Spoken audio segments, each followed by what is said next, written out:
Neuroeducación Francisco Mora. Capítulo 8. La ventana del conocimiento. Atención. La atención es como una ventana que se abre en el cerebro a través de la cual se aprende y memoriza la información que procede del mundo que nos rodea. Sin atención no hay aprendizaje, ni memoria explícita, ni conocimiento. Saber que ayer por la tarde vi a Juan, hechos temporales, cuando salía de casa, espacio, y me contó que estaba leyendo a George Orwell, conocimiento. La atención es el mecanismo cerebral que se requiere para ser consciente de algo. El mecanismo de la atención consigue el ensamblaje funcional de neuronas dispersas de corteza cerebral y tálamo, activando el mecanismo de la conciencia. Aprender y memorizar, al menos en lo que se refiere a la enseñanza, requiere de ese foco preciso absoluto que es la atención. Y repito de nuevo, nadie duda que para ser un buen enseñante, un buen profesor a cualquier nivel académico, desde la escuela primaria a los más altos niveles universitarios, uno de los requisitos fundamentales es tener la capacidad de captar la atención de los alumnos. Sin atención no hay aprendizaje. Y esa capacidad nace, lo acabamos de ver en el capítulo anterior al hablar de la curiosidad, de la habilidad del profesor para convertir la clase en un cuento, una historia, creando una envoltura curiosa, atractiva, cualquiera que sea la temática que trate. Es decir, una historia con un principio que ilumine el tiempo que provoque, un desarrollo que interese, introduciendo novedad, sorpresa y complejidad. Y un final que resuma lo dicho y despierte el interés por la clase siguiente, creando cierto grado de expectación y futura recompensa. La atención es como un foco de luz que ilumina lo que hay delante de nosotros y lo distingue, lo diseca de todo lo demás. Fuera de ese foco queda la penumbra y en ella apenas sí se puede distinguir algo. Ese foco se enciende después del chispazo y de ese encendido emocional que ya comentamos y que se llama curiosidad. Y con la atención, como las percepciones, se aprende y memoriza. Ese foco atencional tiene que estar encendido durante al menos 65 milésimas de segundo, entre 65 y 250 milésimas de segundo, para grabar y aprender un percepto. Precisamente aprender, ser consciente de algo, requiere un cambio constante, pero secuencial, de ese foco de atención, siendo cada acto singular y único. No se pueden aprender dos cosas diferentes al mismo tiempo. Sabemos bien que para que un alumno preste atención en la clase no vale simplemente pedirle o exigirle que lo haga. Esto sirve de bien poco, sobre todo si el profesor es aburrido, pero también un profesor activo y un tema que a priori fuera interesante. La atención hay que evocarla por mecanismos que la psicología y la neurociencia cognitiva comienzan a desentrañar. Uno de ellos, si no el principal, es evocar la curiosidad en el alumno por aquello que se le explica. La atención sigue la curiosidad por aquello que se le explica. La atención sigue la curiosidad sin necesidad de pedírselo al alumno. Y después es cuando se sigue con el proceso activo, eficiente, de aprendizaje y memoria. Ello está llevando a la búsqueda de métodos y recursos capaces de evocar la atención en los alumnos, como los descritos en el capítulo anterior sobre la curiosidad. Métodos que deberían eventualmente ser adaptados a los mecanismos cerebrales específicos de cada edad en los niños y las materias que se enseñan. Métodos asociados a la recompensa y no al castigo. Hoy la neurociencia nos enseña que la atención no es como hasta hace poco se pensaba, un mecanismo cerebral singular único, sino que hay atenciones diferentes, con procesos cerebrales diferentes. Hay una atención base, aquella que cuando estamos despiertos, conscientes, nos permite estar alerta o vigilantes, pero sin foco preciso.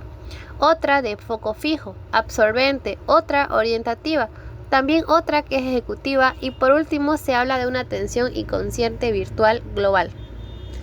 Todo el mundo tiene la experiencia de sentirse despierto y ser capaz de responder a cuanto sucede en el medio ambiente, sin focalizar en ello una atención intensa.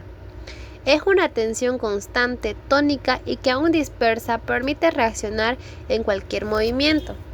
Esta sería una atención básica, la más primitiva. Es muy dependiente del estado de vigilia-sueño del individuo y su sustrato cerebral principal es la activación de la sustancia reticular activadora ascendente del tronco del encéfalo. Por otra parte, mucha gente ha estado en la situación de recibir una amenaza física, ya sea de otra persona o de un perro agresivo que enseña los dientes. Pues bien, ante esta situación todos recuerdan la reacción excitada, de inseguridad y hasta el miedo que han sufrido. Es más, si uno hace el esfuerzo de abocar mentalmente aquel episodio y piensa sobre ello un momento, reconocerá que miraba a la persona o al perro atacantes casi fijamente, sin distracción posible, atentos a sus gestos y expectante ante un posible ataque.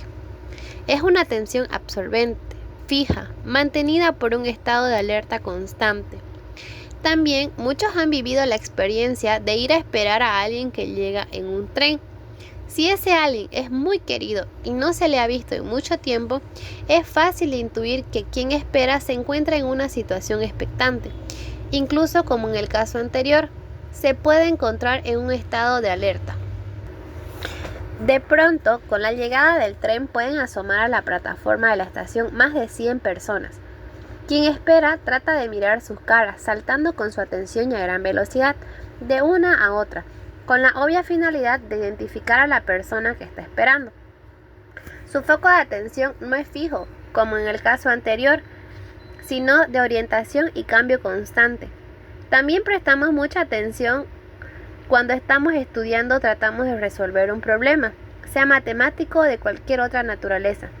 En este caso, se requiere de una atención sostenida, secuenciada a lo largo del proceso de razonamiento, como si tuviéramos un foco de luz que va iluminando las líneas del libro que tenemos delante, que son diferentes, y resaltando en ellas los elementos conceptuales que nos llevan a resolver o entender lo que intentamos aprender.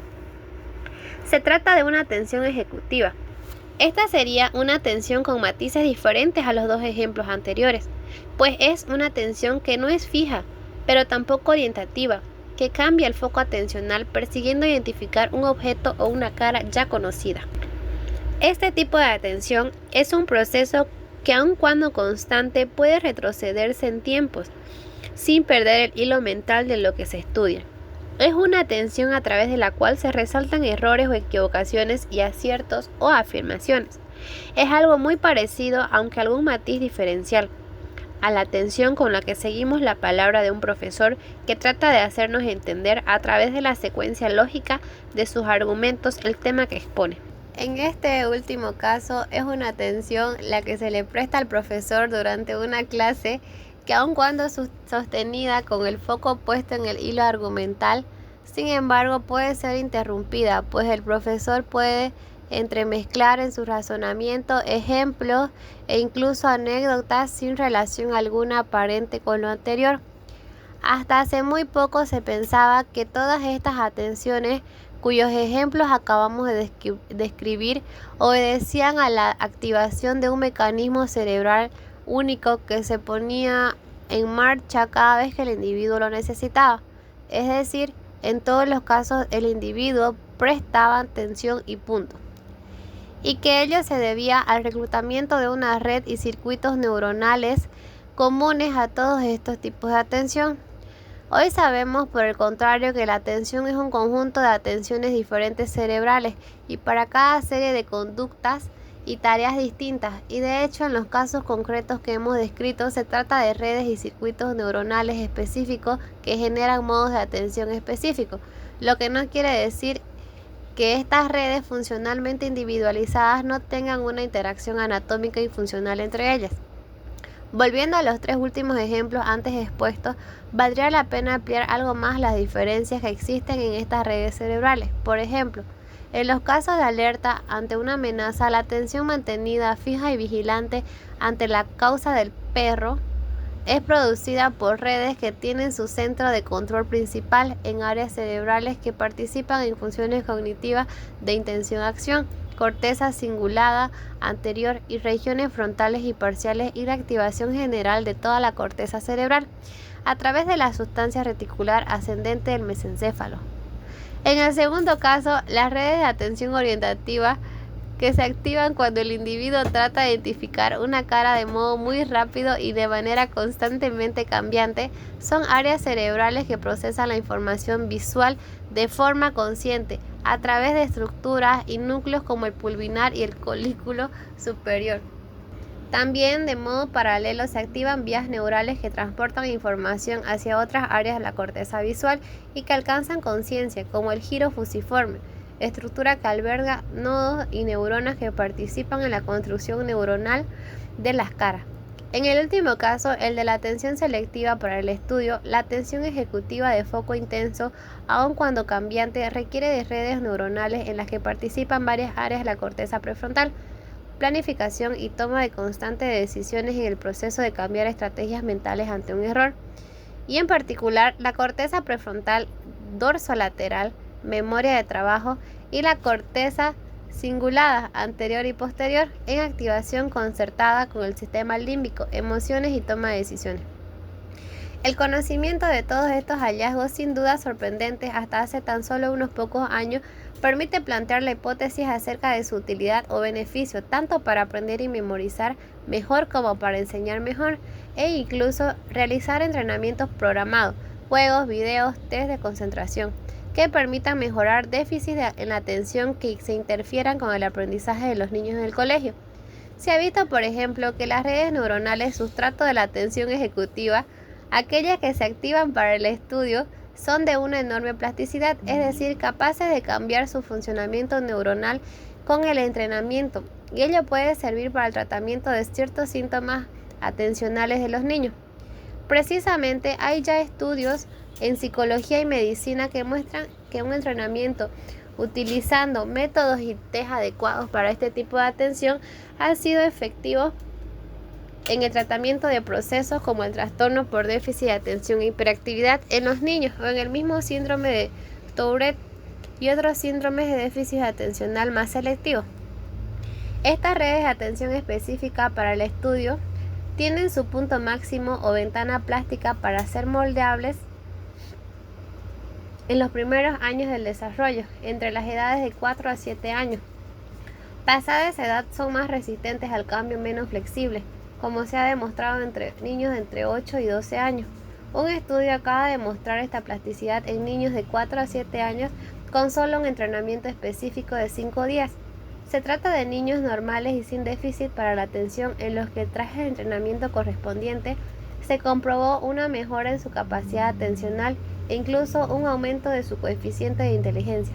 E igualmente también se logran efectos similares en niños que padecen déficit de atención e hiperactividad sometidos a estos entrenamientos de atención específica y en estas mismas edades.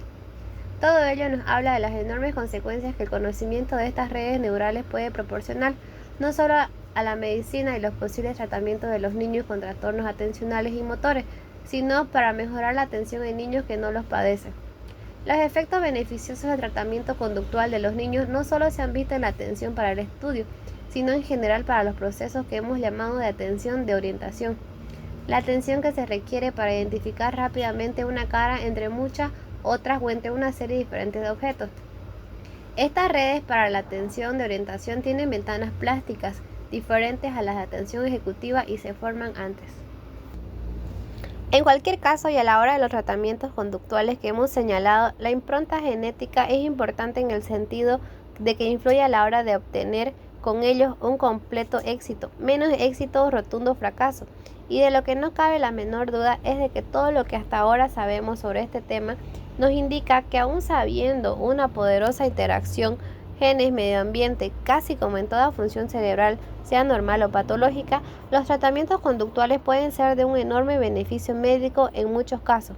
Todos estos nuevos conocimientos llevan a la idea que ya hemos mencionado antes, de que cabe la posibilidad de que haya muchos otros subsistemas neuronales de atención que se activen en el caso del estudio y aprendizaje de materias muy complejas, e incluso conocimientos que permiten desbrozar nuevos matices en las redes neuronales conocidas y que pueden derivar específicos para estudiar mejor matemáticas y de modo diferente medicina, derecho o historia. De hecho, hoy se piensa que los sustratos neuronales de la atención no son iguales en el niño y el adulto, e incluso en el niño para cada edad y aún para cada tema diferente. Y es que lo que se entiende por tiempo atencional, tiempo total de una clase durante el que se requiere la atención completa y casi continua del alumno, no es el mismo para las diferentes etapas y edades que componen el arco vital del individuo humano. Precisamente conocer los tiempos cerebrales que se requieren para mantener la atención a cada edad o periodo de la vida puede ayudar a ajustar los tiempos de atenciones reales durante el aprendizaje en clase de una manera más eficiente. De ser así, podrían desarrollarse entrenamientos selectivos que redundaran en una mayor eficiencia en el estudio de estas materias. Un capítulo final refiere a aquella última atención que llamamos inconsciente, virtual, global u holística, y que tendría que ver con una faceta de la creatividad humana, con el conocimiento nuevo. Una atención claramente diferente a la atención ejecutiva que se requiere, como acabamos de señalar, para el estudio consciente y con la que se ha llegado a resolver un problema determinado siguiendo un hilo específico de razonamiento. La neurociencia actual sabe muy poco acerca de este otro tipo de atención cerebral que muchos individuos geniales utilizan para resolver problemas altamente complejos. Me refiero a situaciones en las que una persona ante un problema y durante su proceso de resolución y atención focalizada alcanza un punto en el que sabe, es consciente de la imposibilidad de continuar y abandona. Lo curioso es que si el problema es altamente motivador, el cerebro sigue trabajando en él, bajo el foco de otro tipo de atención, esta vez inconsciente. Y es con esa otra atención con la que finalmente algunas veces se puede alcanzar la solución, como fue el caso de Arquímedes, que se explica en el capítulo 10. Todos estos mecanismos de la atención, en particular los dos primeros descritos en este capítulo, nos han servido para sobrevivir a lo largo de millones de años. También los dos últimos, por supuesto, por esto han tenido un valor más humano, más social, más como sustrato del pensamiento abstracto y creativo. Estamos a las puertas de conocer el valor de estas otras atenciones y de sus posibles métodos de entendimiento específico para aprender y enseñar mejor.